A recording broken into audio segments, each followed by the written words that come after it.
Në fakt, prokuria SPAK-u tashmë u bë disa kohë e cila ka dhënë shenja për një hetim ndaj krimit organizuar. Sektori i cili drejtohet nga prokurori i krimeve të rënda dhe një nga besoj kandidatët e SPAK-ut Adnan Xholi.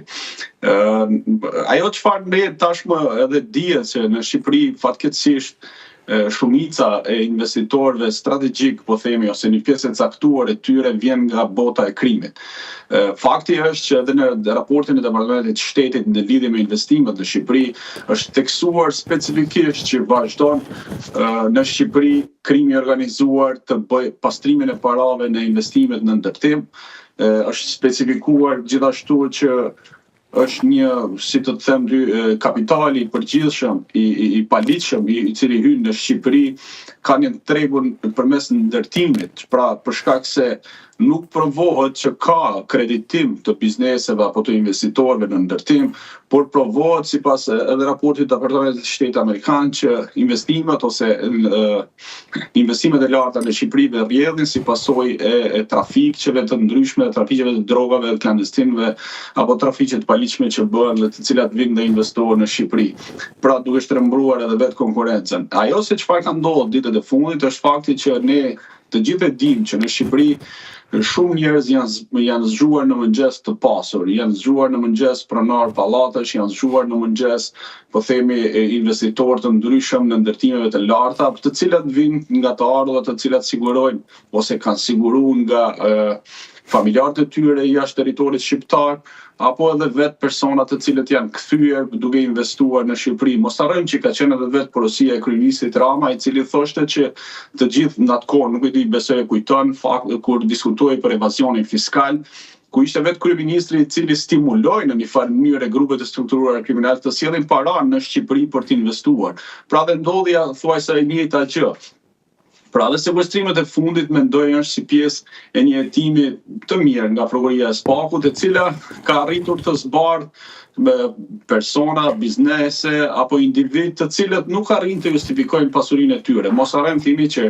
janë shumë personazhe të tillë, të njëjtë si ajo se çfarë ka ndodhur ditët e fundit me sekuestrimin e pasurisë, si rasti i noterës në Shqipëri,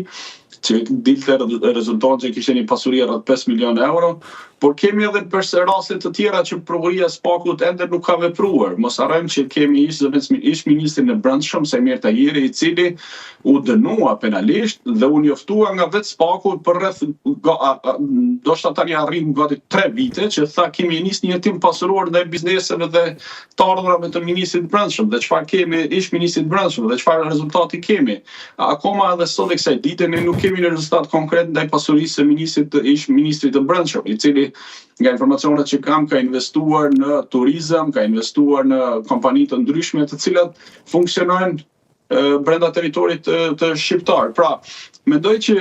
SPAK-u mirë bën që sekuestron pasuri të individëve caktuar, por nuk mendoj që duhet të selektoj apo të jetë i ndryshëm, po themi ndryshe për një person, ndryshe për një person tjetër, ose si po themi fjalë popullore, me të njerëz ndryshe dhe vetë nanës ndryshe. Pra, për shkak se ka personazhe shumë të rëndësishëm, mos harrojmë që ke investitor strategjik, siç është rasti i Mezinit të Lushnjës në zonën e jugut, i cili ka shit kompleksin i cili po e bën të andej.